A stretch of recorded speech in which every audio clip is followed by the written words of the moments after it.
Hey guys, welcome back to Goatman. My name's Joe Barlow, and today I've got another project Deconstruction for you. If you've been watching the series so far, then you know I've been watching every single Marvel film and attempting to recreate visual effects from every single one. This week I watched Guardians of the Galaxy 2 and attempted to recreate Yondu's arrow. All of these videos can be seen over on my Instagram before I create the project Deconstruction here on YouTube. So if you aren't already following me on Instagram, then link in the description. If you've not seen the clip already though, don't worry, here it is.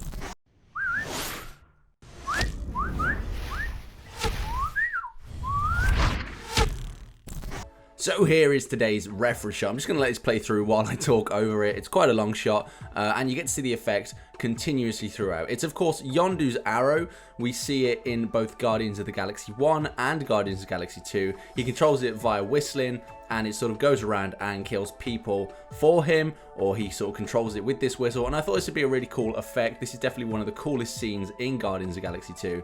It just goes on a complete rampage, and it's a pretty simple effect as well. If we just take a look at this as it comes onto screen and murders everyone, what we have is effectively a light beam, just one single sort of stream of light, and then a little bit of sort of smoke following that. So here's a really good shot. It's not necessarily a straight line, it's swerving, it's going all over the place, and you get these sort of occasional sort of jitters in the line as well to make it not perfect. And I think one of the main things of getting this effect correct is not the effect itself, but the path of the arrow. If it's not looking like it should, then I don't think this would work. This is a really great shot here as it goes through someone. You see here the arrow, then the stream of light, and as it fades, it sort of gets a bit thinner, a little bit less light, and then there is a smoke trail a bit further back from that. So this is what we're going to try and recreate today. So let's head over to Premiere. That's right, I said Premiere today. Don't worry, we did make the effect in After Effects, but what I decided to do today is actually line up the footage in Premiere and then link the compositions. This isn't something I do very often.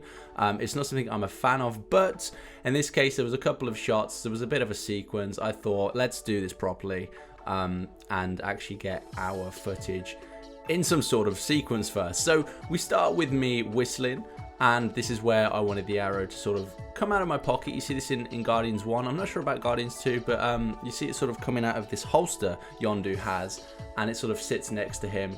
And then I whistle to send it off on its little journey. And what we see is just sort of path flying around before coming back to me. And that's when I grabbed it, similar to how Yondu catches it in the Guardians film. So let's go over to After Effects now and see how we created the effect. All right, we made it into After Effects. So the footage is pretty simple. It starts with me just sort of pretending there's something next to me. I knew I wanted this shot where it was behind me, so I knew this would need masking or rotoscoping in some way. So that's what I started with. I rotoscoped my body out here. It's pretty clean rotoscope considering there's a lot of things going on here, but I was in the foreground and After Effects managed to handle that pretty well. The next thing I wanted to do is add in an arrow. So this arrow is a picture that I grabbed of the actual arrow, a prop picture, and I've just animated that in like so, and then I've added a directional blur to that, so when it does sort of whip up, it looks like it's actually real. One notable thing about this is the rotation point is actually at the back of the arrow. That's just where I wanted it to rotate. It seemed to be how the arrow rotates in the film, so I went ahead and did that. And then I've also added some movement to its position, so it looks like it's kind of floating behind me rather than just static in the shot. So to achieve this as well, I also had to take a 3D camera track of the scene, and I did add a 3D camera into this. I didn't have this shot locked off on a tripod or anything, so the camera movement was just to help set any assets or anything I did in the scene a little bit better. Now, if we take a look at our timeline, the only other things on here is these black solids, and these black solids have Saber on them. Now, Saber is, of course, Video Copilot's free plugin, designed for making lightsabers, but I utilized it today to make this streak. If I just open up this layer here, you can sort of see what I've done. So first, I've started by drawing a path, and I've got that curve to it. This is pretty solid movement from it. And what we have, if I just go ahead and turn everything off there, we can see we have a nice line, and I've just animated it on like so. You can see with the keyframes there, I've had it sort of follow the arrow and then sort of go within the arrow. And then this was the easiest one to do because it was just sort of whipping up. And again, I've just layered it behind my head, behind that rotoscope there. So that looks pretty good. Now the next one is slightly different. I needed Saber as well there to create the stream. But what I've also done is add a turbulent displace. So without it, we've got a nice straight line. We'll just watch that quickly. And then with it, we've got this wiggly line. And that just saves me the hassle of having to sort of draw every single little movement in the Saber.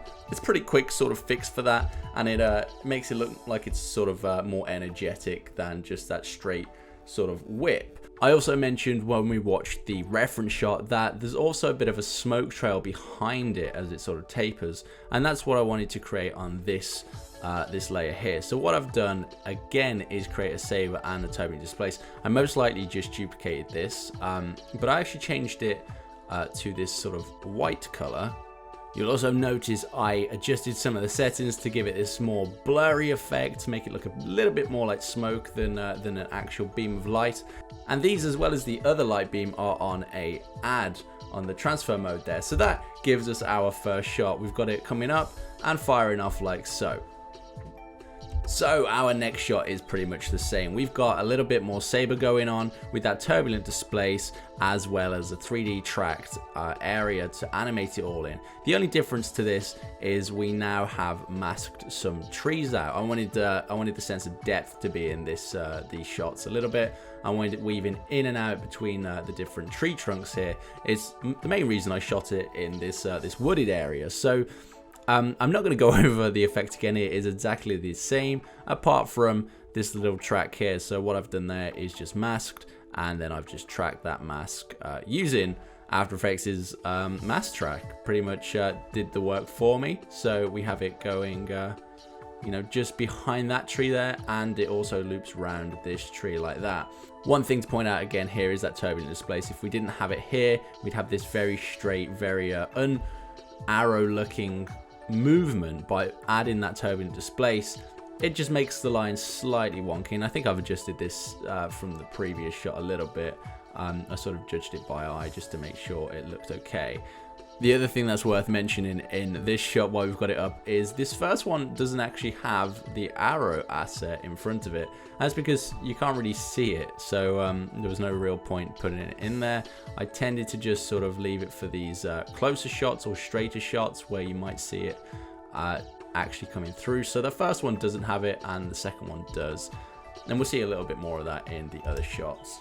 As we move on to the next shot here, you can see there's a little bit more movement to this shot. We've got a quick sort of pan, whip pan there. It does go behind the tree again, not that you can see it very well, but it's pretty much the same as what we've seen previously. A much more straighter line there, but a lot more turbulent displace on the actual beam itself because of all that movement. Our final arrow shot here, this is probably my favorite one. There's a couple of different movements here. So when I shot this, we'll just look at the footage quickly. I obviously sort of wanted it to sort of whip past, then go up, and then come back this way. I think I originally visioned this doing a loop-de-loop, but I did actually do the loop off shot, which meant I did sort of 3 different assets rather than the one long one, which worked out better anyway. So we've got it whipping across, and then coming back up, doing the loop, and sort of almost the camera losing track of it. I think that worked really well. I really like this particular shot out of the 3 arrow shots that we have. And this is of course where the arrow turns around. So with a couple of sound effects of whistling, sort of those controls, it works great. Quickly, just a look at that timeline again. We've got it moving across, same sort of stuff, Saber and turbulent displace. We've then got it whipping back up here, turbulent displace and Saber again, and then finally coming back down in a different streak altogether. The only other thing I had to do to this one is animate the masks itself. Because of that movement to the camera, what I did was when the camera moves, I just move the masks up to match the camera movement, and that helps set them in the scene a little bit more. I then did add the arrows to the scene. This is animated along the same path as the Saber beam there. And the way you do that is open up your mask, go ahead and copy the mask path then move over to the asset you want to animate and making sure you open the position, paste that on, and it will paste that data into the asset, and you can get a good movement on that. So let's just take that away because we've already done it. We've already adjusted it to match the movement. Moving along to the final shot, this is pretty much the same as our first shot, but instead of the arrow being behind me this time, I only wanted it behind my hand. So I've just sort of pretended to catch something there. And then I've added in the arrow, which I believe is controlled by the null along with everything else. So I just moved that in, then added in the footage of my hand over it, which again I rotoscoped using the same techniques we saw in the first one. And then of course that saber with the turbulent displace and a second one for the smoke, giving us our final arrow landing in my hand. Once I finished all those shots, I of course moved it back over into Premiere and added all the sound effects and the music. This is something I don't normally show in these videos, but you know, just a little basic sound work put on there. I recorded some whistles. I recorded me doing some whistles, so I had a couple of different variations to sort of cut through in the video. God, they're annoying. Which then added on with a couple of different swoosh sound effects, gave us the final video.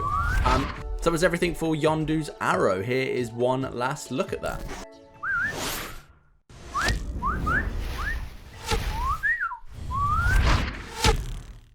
And that was my attempt at recreating Yondu's arrow from Guardians of the Galaxy 2. As mentioned at the start of this video, I am uploading these over on Instagram first, so make sure you are following me over there and make sure you're subscribed here and you won't miss a thing. Until next time though, thank you and goodbye.